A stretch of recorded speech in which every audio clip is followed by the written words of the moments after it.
అయింది. ఎన్ని రోజులు అవుతుంది ఈ పోసి ఇక్కడ వరి కోసి 2 నెలలు అవుతుంది. అది కాంటాక్ట్ వరకల్లా ఆరిద్ర కార్తీ వెళ్తుంది. ఈ లెక్కలో పోతే ఆరిద్ర కార్తీ వస్తుంది, మిషన్ భుజాలు వస్తుందో మరి.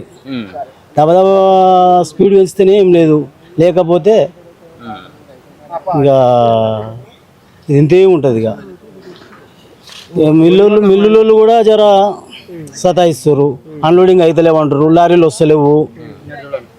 మళ్ళీ లారీలు వస్తేనే కొంచెం స్పీడ్ అవ్వు. ఇక మిల్లులు సతాయిస్తారు, లారీలు సతాయిస్తారు, లారీలకు పైసలు అంటారు. ఇక మరి ఏం జరుగుతుంది, ఏం కథ? రైతులు కొనాకరికి అమ్ముకుంటారా, వ్యవసాయం చేస్తారా, చేయరా? లేకుంటే కాలం పోతే అర్థమవుతుంది. ప్రతి బిజినెస్ వ్యవసాయం మీద ఆధారపడి ఉంది. కాలం లేకపోతే వ్యవసాయం బంద్ అవుతుంది. వ్యవసాయం బంద్ అయింది, కాలం పోయిందంటే ప్రతి బిజినెస్, ప్రతి వ్యాపారస్తుడు, ప్రతి ఒక్కడు గోడలకి కూడా కూర్చోవాల్సిందే. కానీ ఇక అనుకూలంగా పోయిన సంవత్సరం జరంత వర్షాలు పడ్డాయి, కొంచెం రైతులకు కొంచెం పంట దిగుబడి కూడా కొంచెం ఎక్కువ వచ్చింది. దాని వలన మరి దేనివల్ల అనేది అర్థం కాలేదు, కానీ చాలా స్లో అవుతుంది.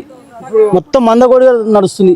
ఇప్పుడు రాజశేఖర్ రెడ్డి కాలం మంచిగా ఏమనిపిస్తుంది ఒక రైతుగా? ఏమనిపిస్తా ఉన్నది మీకు? రైతు అంటే రైతు అమ్ముకుంటే నిమ్మలంగా నిద్రపోతాడు. కష్టం చేసిన దానికంటే అమ్ముకున్న నాడే నిమ్మలంగా నిద్రపోగలుగుతాడు. అమ్ముకొని పంట పండిస్తాం, సంవత్సరం పొడుగుతా వ్యవసాయం చేస్తాం. మార్కెట్లకు తెచ్చి పోసినామంటే ఆడ అమ్ముకున్నాం అంటేనే ఆయన నిమ్మలంగా నిద్రపోయిందంటే అమ్ముకున్న నాడే నిద్రపోతాడు.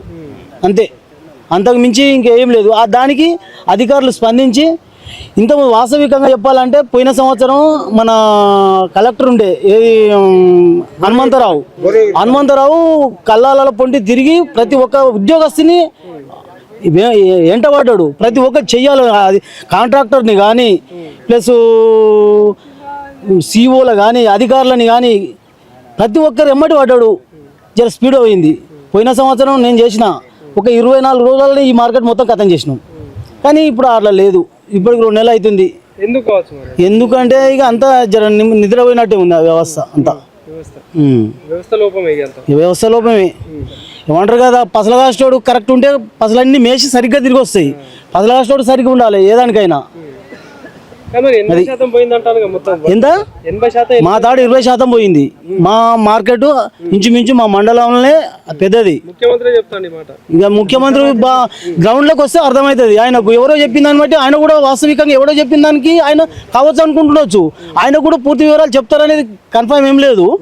కాకపోతే వాళ్ళు చెప్పేదాన్ని, అధికారులు కూడా చెప్పేదాన్ని బట్టి ఆయన సరే అనుకుంటుంటారు. కానీ వాస్తవికంగా గ్రౌండ్ లోకి వస్తే అర్థమవుతుంది. వీడికి వస్తుండే